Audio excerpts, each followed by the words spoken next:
Hi, and welcome to another episode of Kuntarkis. My name is Michael Yon, and this episode is on spirit guides. Kuntarkis, many of us have heard of spirit guides. What are spirit guides? What are they? Well, there's probably a little list of different types of spirit guides. You can have spirits that once lived in a physical body and have passed over, and in that wheel of life that a certain entity may be involved in, they'll choose to be the spirit guide, say to a certain family member or a friend, and that's what they'll do. Then you've got also the element world. Now that's a big thing. The elements love making friends with humans. It's becoming a little more difficult because a lot of humans no longer really adapt to that way of thinking because of what's happening to them. So a lot of the elemental spirits have pulled away. But spirit guides come from all different forms. They can even be alien, where aliens who may have had an existence with them on another world. Or it could be from another multi-dimensional world where that one has chosen to come to this vibration to be a guide to a particular person that existed on that planet beyond Earth. So it's very broad when you talk about spirit guides. And the purpose of a spirit guide is to help an entity that's human to open up and grow consciously. So when they do pass over, it'll make their transition a lot easier.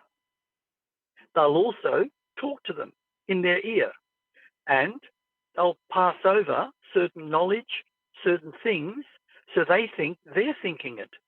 And they may end up doing it or may not. It just depends. Can spirit guides hear our thinking and our thoughts? No, not our thinking and our thoughts, only our actions and what they're seeing about what we're doing physically. No, they can't see that. There are aliens that can. Now, the interesting factor is what you just said is very fascinating because we just spoke about this, but I'll just go back a little bit and say these towers that are going up all over Australia, over the world, especially America, in America they call them the black towers. In Australia, they're grey, so they must be called the grey towers. And they're getting closer and closer in different types of suburbs. Just depends where you're living. There's a purpose in America that they believe that they'll be shooting out an energy field, a vibration, a frequency that will affect the human brain to a point where they can put suggestions out there through those frequencies. It hits a person and a person thinks they're thinking it. And it could be very negative. It won't be positive, I can tell you.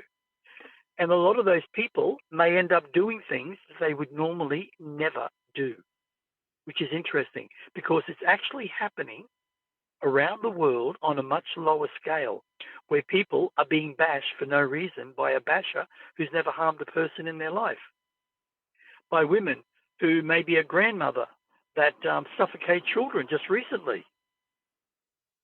All these different things where these knife attacks just occur for no reason. So it's probably already happening on another type of scale because in America they have what is called target.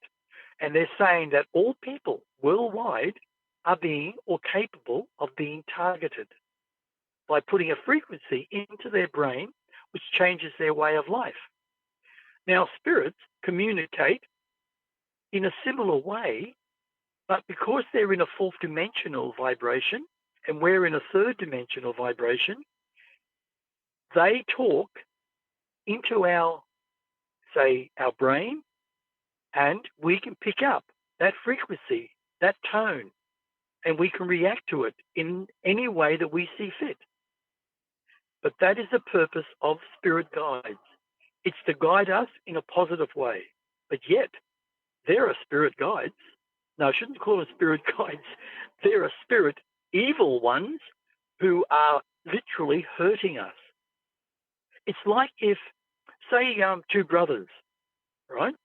And say one brother killed the other brother, for whatever reason, and that brother's dead. Anyway, 2 or 3 years later on, the other brother's starting to have different negative experiences, and the brother can't work out why. In a lot of cases, the dead spirit, which is the brother, has worked and found out how to come close to him because of his energy vibration. And he can do things through his own learning, the one in spirit that is. He can do things in his own learning to cause harm to the one or the perpetrator that actually killed the brother who's now a spirit. So there's many different reasons.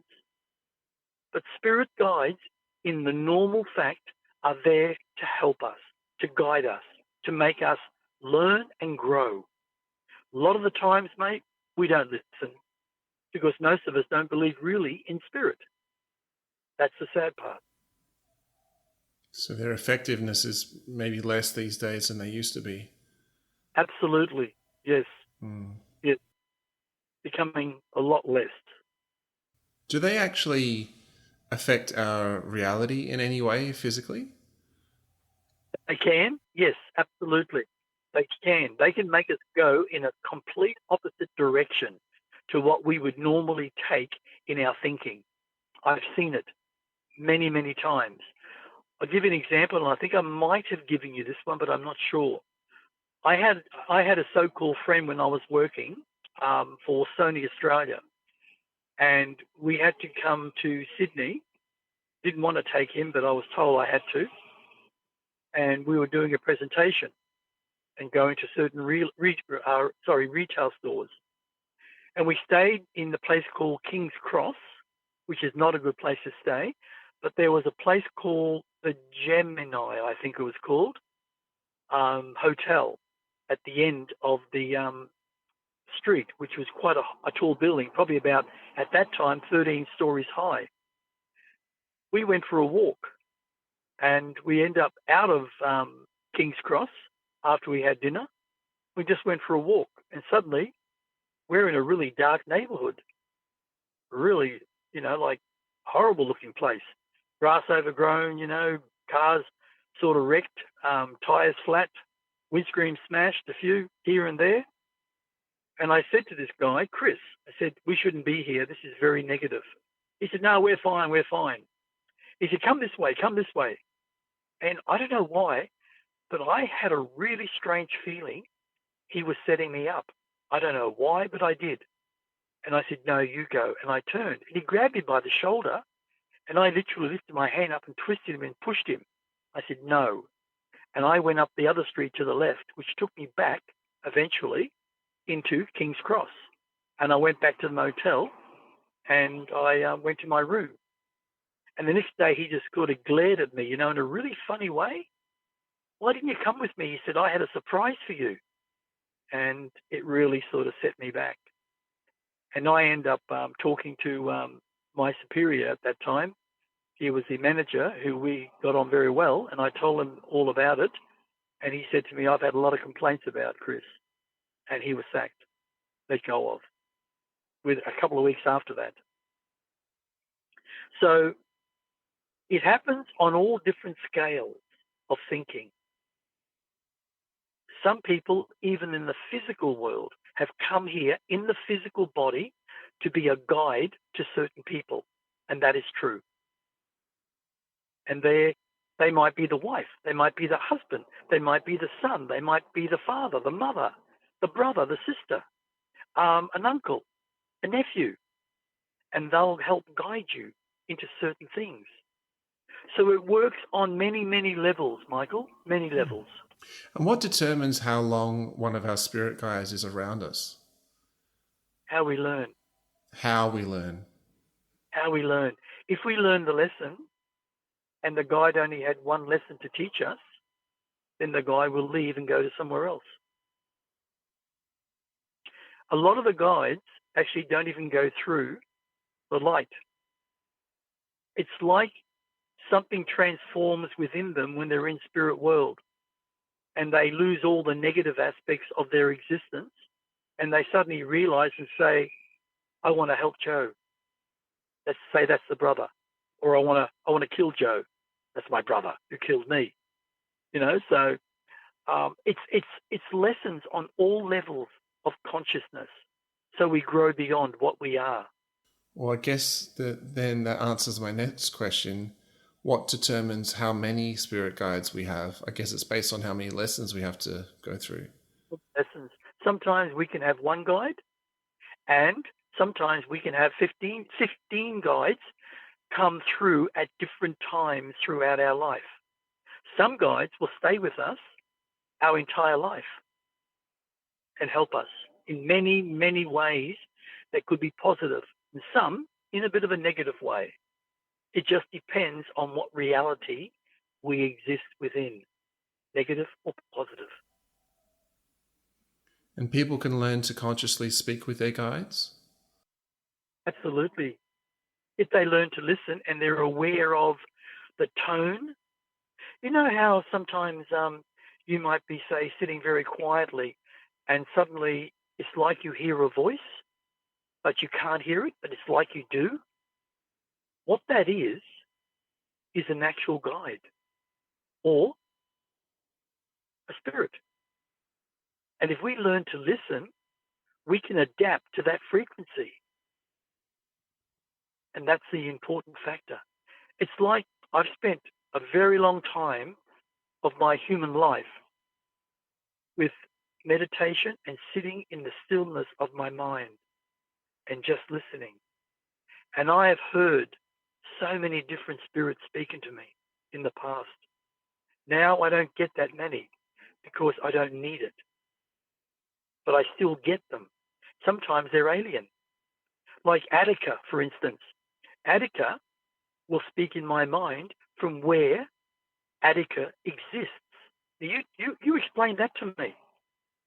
Billions of light years away. And yet Attica can communicate telepathically into my brain.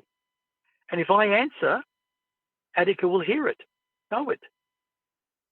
I've called Attica to come to me in spirit world, and Attica did. In moments. So they're never restricted in time factor like we are. We don't turn around and say, no, I can't come now, I've got to go to the dentist. I can't come now, I've got to go to sleep. They just do it because it's meant to be done. So we can have all forms of guides in higher vibrations to lower or middle vibrations. If we learn to really, truly listen, just by sitting and just say, I am here now, I believe I am fully balanced in mind, body, spirit, and soul. My soul is my love. My love is my heart, and I am the heart, and I am here to listen now. Then all you do is stop, not another word, and sit 5 minutes, 10 minutes, half an hour. You might go off to sleep. You might even have an experience instead of having someone talk to you. You may see it as a dream, but in reality, it was meant to be. The spirit took you into a dream state experience so you could learn. Do they heal our aura? Some can, most don't. Most don't know how to, but some can. Yes, yes. If I say you're out of whack, just say you're out of whack, Michael, and you tell me this, you say I feel as if my chakra centers are not lined and all that type of stuff. I would, and I say, would you like me to help? And if you said yes, I said okay. I said, just walk around the house or do whatever you're doing. Don't concern yourself with me. And what I'll do is I'll actually go and sit on the floor or I'll lay down. I'll put my hands over my heart. I'll balance my own energies. I'll place a protection field around myself. And then I'll go from my heart with my hands slightly open where my heart is. And I'll project an energy. And I'll see the energy go to your heart. And what I'll say is, from the heart of my heart to your heart, Michael, I now send the balance of life throughout all your chakra centers, from the heart right down to your toes, from your toes right up to your skull and all around you. You are balanced in all your chakras now. What will happen if it's actually working, and say you believe in it, because I would, your chakras begin vibrating at the correct frequency that they are meant to, because of the extra insert of my energy. That's how energy and healing works. We need to teach our guides how to do that. Yes, yes. But we can do it to ourselves, Michael. Of course, yeah. Very Yeah. simply and easy, just in what I said. Yeah. If we just say, I am balanced in mind, body, spirit, and soul, and all my chakra centers from the top of my head to my toes are fully balanced right now, and they vibrate at the correct frequency. If we say those words and mean it, then we are literally connecting to our own consciousness, which will automatically bring those chakras into alignment. Wow. And what you said about we can have hearing where we hear like thunder or ringing in our ears as well. Is that to do with the guides?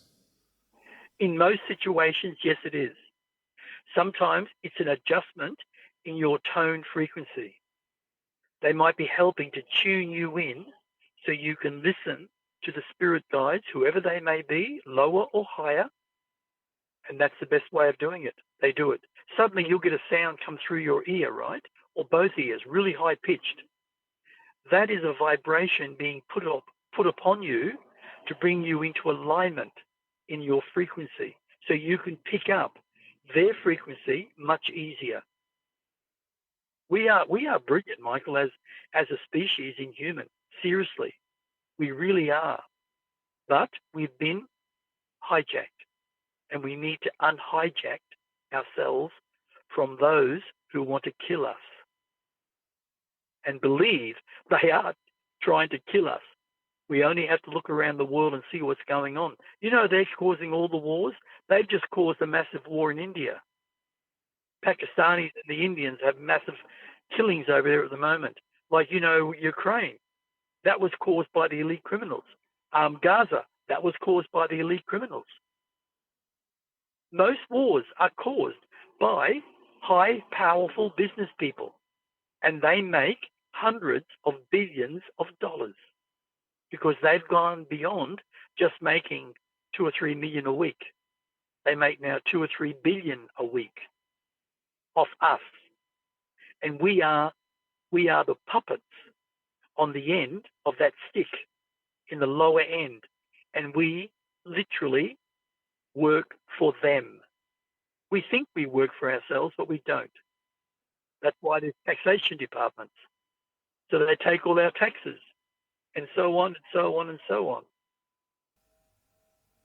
Gosh. Yeah. Gosh. Yes.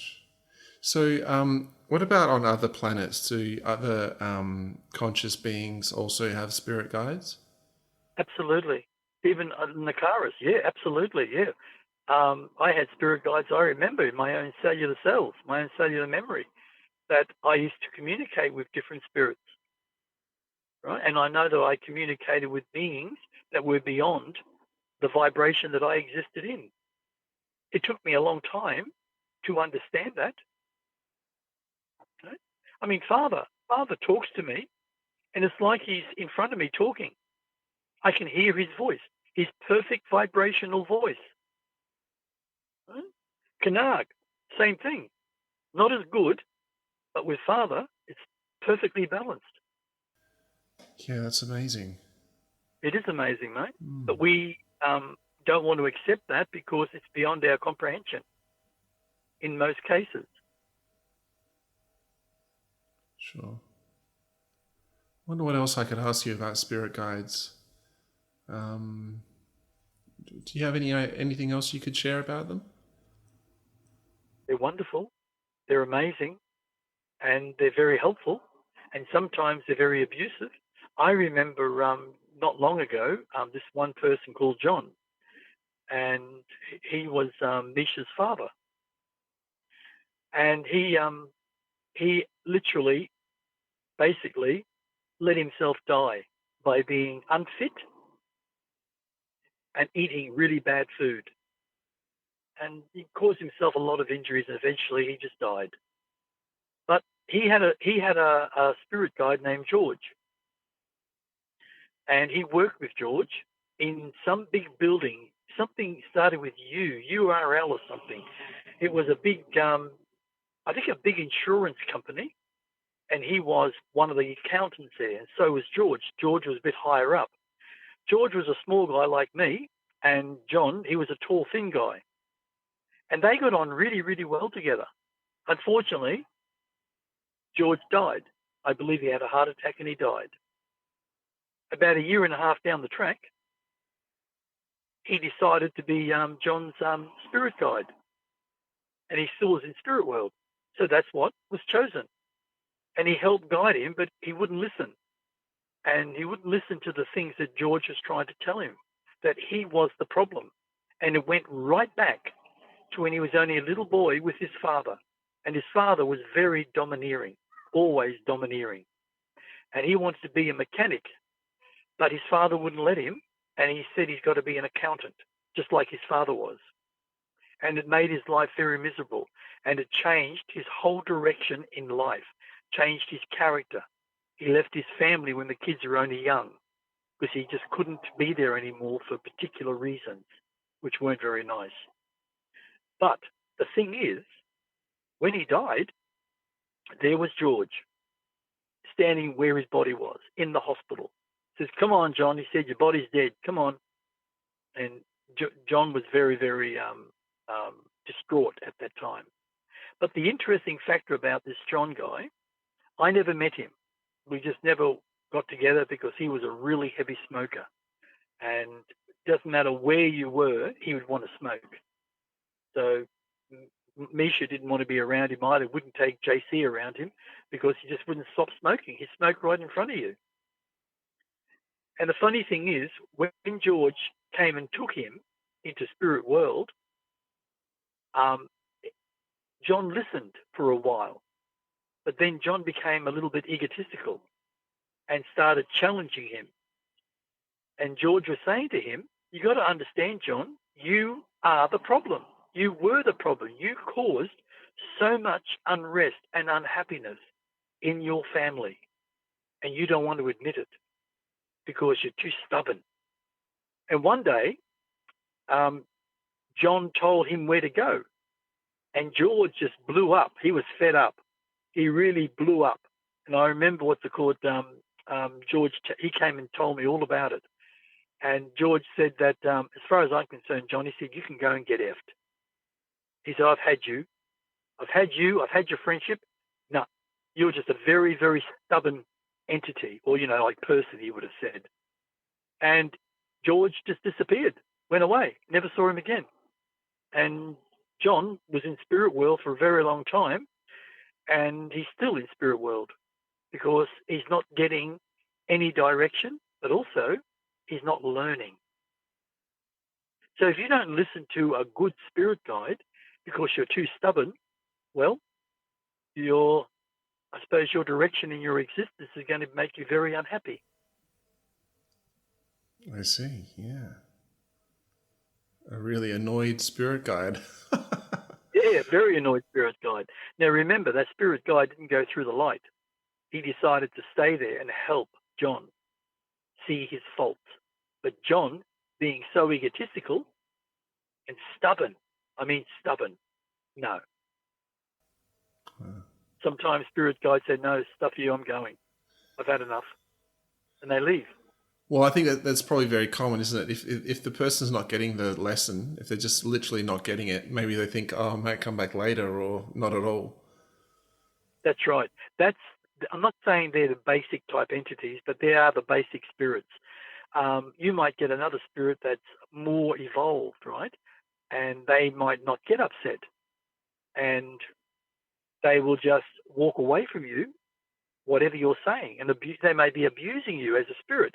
You'll just turn your back and walk away and say, I'll come back when you're ready. And they'll just walk away and they won't let that affect them. If you look at on Earth here, families and all that, there is just so much negativity going on. And it's all based on what? Karma. Mm.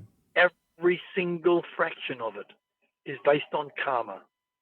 What we've done to others, we must recognize and learn to forgive, because we have all done horrible things in our existence from lifetime to lifetime. And that's why the spirit guides are there, to help us, to show us, so we learn. So when we come back, we're not that arrogant, egotistical, stubborn human. We've learned to go beyond it. So we have a better family too. More understanding. We bring in a better vibration, not have the same vibration, because that's the way we are. So it's like a subliminal messaging that's kind of helping us, even though we're not conscious of hearing it. Yes, absolutely. Yes, very much so. Yes, very much so. Everything is based on a frequency in our existence. Doesn't matter what level of consciousness we are at. Everything is a frequency.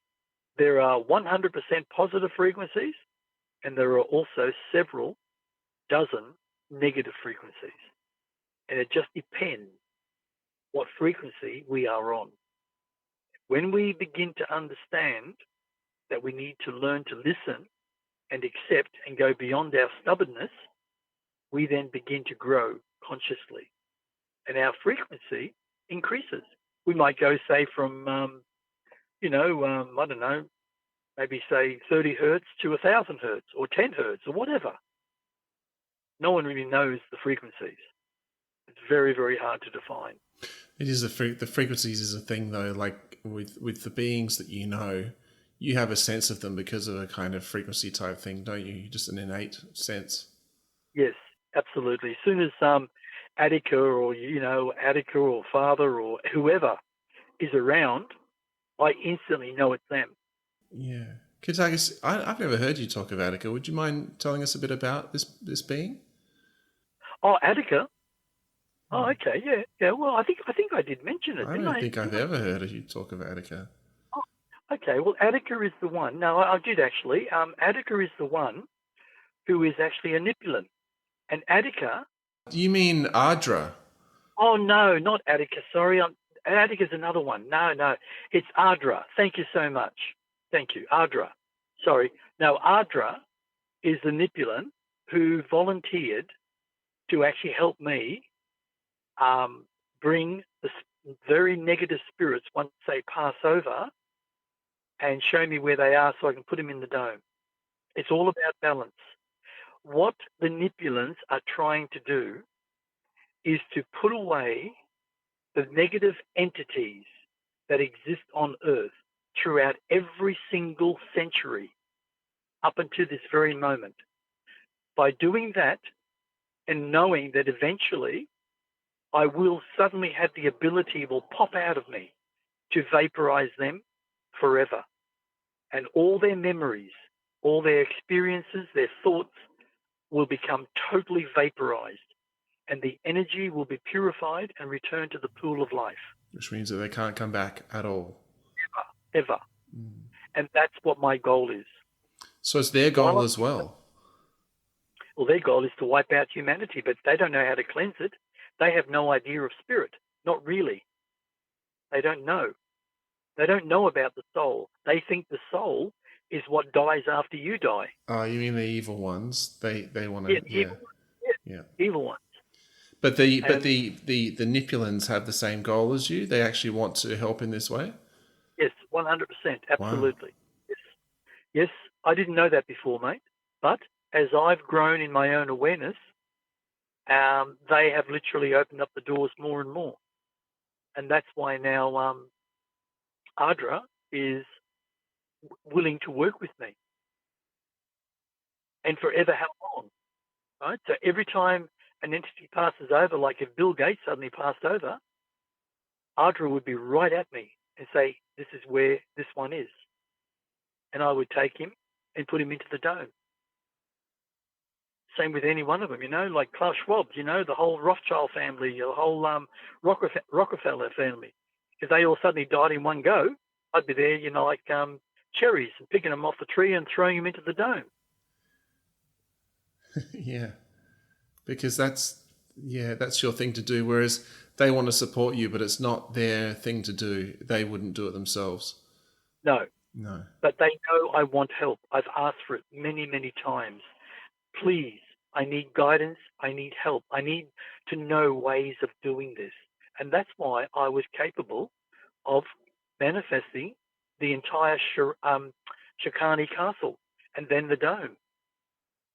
But if I went back now to do it again, I probably wouldn't be able to do it properly, because it seems to fade out and then you've got to bring it back again if the moment is right.